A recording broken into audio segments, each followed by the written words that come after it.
essa é uma série limitada mesmo, em todos os sentidos.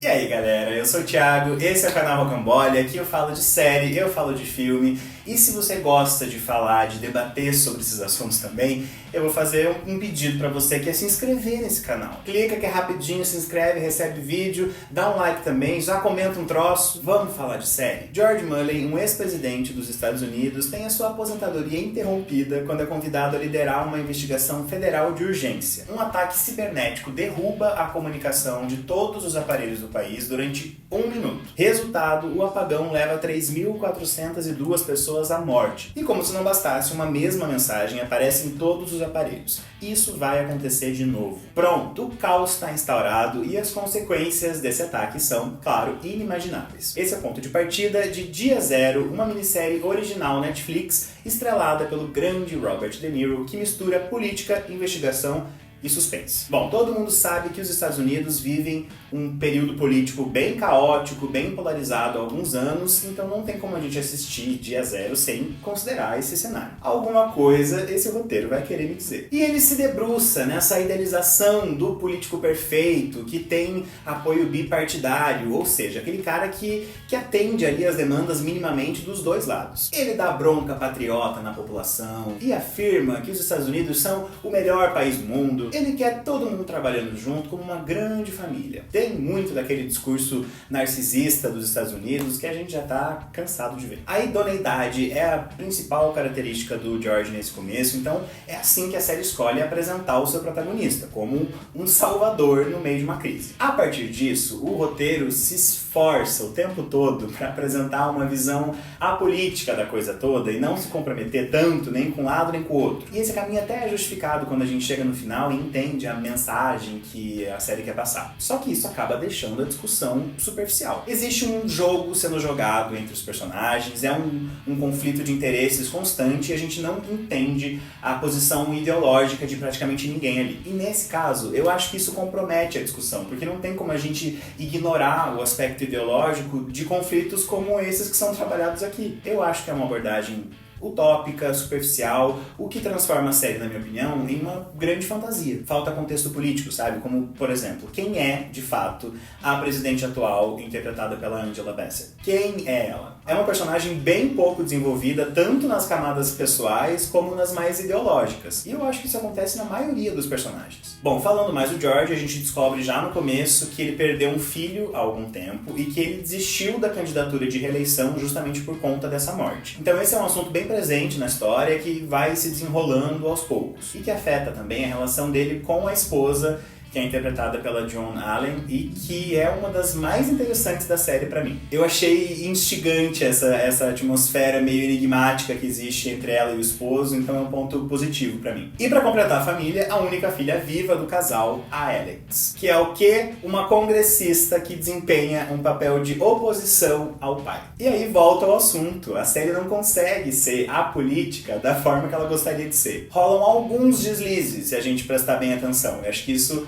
torna o discurso mais confuso ainda. O Jesse Plemons interpreta o Roger, que é um assistente de confiança do George, e a Connie Britton é a Valerie, uma ex-chefe de gabinete que é chamada para trabalhar com ele novamente. E tem mais uma galera conhecida, realmente é um grande elenco. E obviamente é um elenco bem competente, mas não acho que ninguém tá sendo super desafiado ali nessa posição, sabe? Todos esses personagens fazem parte desse ecossistema político e de certa maneira estão ali permeando essa conspiração em potencial que está acontecendo. Todos têm atitudes suspeitas em algum momento e aí vai se criando esse clima enigmático. Aquela sensação de que a gente não sabe de nada e que eu particularmente acho bem atrativa. Então, apesar de eu ter questionado bastante coisa do roteiro enquanto assistia, Dia Zero não foi uma série maçante pra mim. Ela conseguiu me manter interessado o suficiente pra querer chegar no final e desvendar o que precisava ser desvendado. Então, se você ainda não assistiu e se interessa pela temática ou pelo gênero, eu acho que vale dar uma chance. É só regular um pouquinho as expectativas. Pessoal, agora eu vou comentar algumas coisas com spoiler, tá? Então, estão avisados. Eu quero falar sobre aquela história do Proteus e os efeitos neurológicos no Mullen. Meio que não chega a lugar nenhum, né? Rola uma sugestão de que pode ter sido sintoma de cansaço, mas isso não me convence muito. E ao mesmo tempo o roteiro não confirma em nenhum momento a causa das alucinações. Um dos criadores até falou sobre isso, que foi proposital deixar isso em aberto para que o público chegasse na sua própria interpretação e tudo mais. E eu acho que ele estava sendo vítima de algo, sim, até por uma questão estética dos recursos que foram usados ali na montagem, na edição. Me parece mais uma intervenção do que algo natural. Agora, pensando no plano da galera do Congresso, teoricamente, o objetivo era unir o país, fazer todo mundo lutar por uma causa em comum.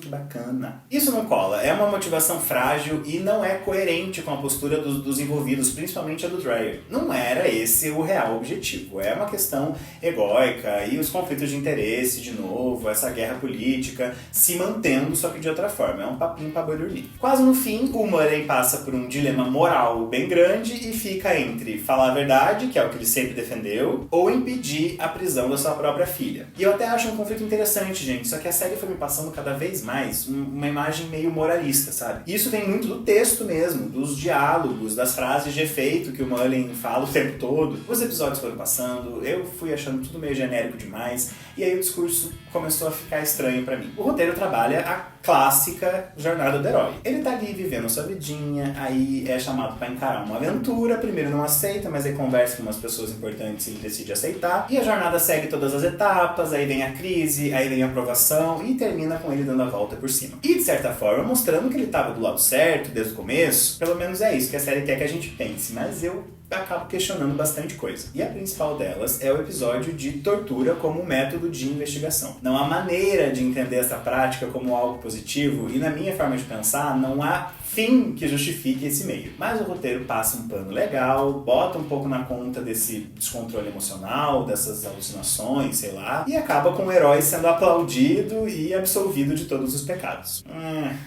Inclusive, o Evan Green, e eu preciso falar que eu não consigo entender a escolha desse nome, porque eu pensava na Eva Green toda vez que citavam. Enfim, o Evan Green se torna uma pessoa importante pra narrativa, e aí depois que ele é torturado, ele simplesmente desaparece, né? Deu certo o plano, então é isso que quer dizer? E outra coisa, aquela história da filha de 12 anos, da Valerie com o Mullen, ai nossa, que preguiça. Esse é um drama pessoal ruim, muito ruim, totalmente desnecessário. Quer dizer, tá ali pra dizer que o Mullen também erra, é aquela coisa, mas pera lá, faz isso mal. Porque eu não acho que o roteiro tenha criado o personagem sob essa perspectiva. Pelo contrário, eu acho que é um personagem totalmente romantizado, idealizado, é só ver como ele começa e como ele termina. Então só reforça pra mim mais uma fragilidade de escrita. Enfim, gente, Dia Zero tem uma premissa bem promissora, mas eu acho que as suas principais falhas estão, sim, no roteiro. Não é uma série de todo ruim, como eu já disse, ela me instigou de alguma forma, me manteve ali interessado até o fim, mas eu fui me decepcionando cada vez mais com o desenvolvimento. E no fim das contas, eu acho que a gente vai terminar 2025 sem nem lembrar que a gente viu isso. E mesmo com esse super elenco, né? Infelizmente, não é uma série marcante. Gente, é isso, fim de vídeo, muito obrigado por ter visto até aqui. Se você ainda não conhecia o Rocambole, bem-vindo, se inscreva agora neste momento. E se você já estava aqui comigo, você deve ter percebido que eu estava meio sumido. Esse foi meu primeiro vídeo de conteúdo depois de uma longa pausa e tô aqui pra dizer que voltei pra ficar, tá? Cenário novo, muita coisa nova na minha vida, tô morando em outra cidade, mas é isso, voltei. Então, de novo, se você ainda não é inscrito, faça isso agora, dá o seu like no vídeo e, muito importante, deixa nos comentários a sua opinião sobre a série, o que você acha, o que você achou do vídeo, compartilha aí comigo, por favor. Até a próxima!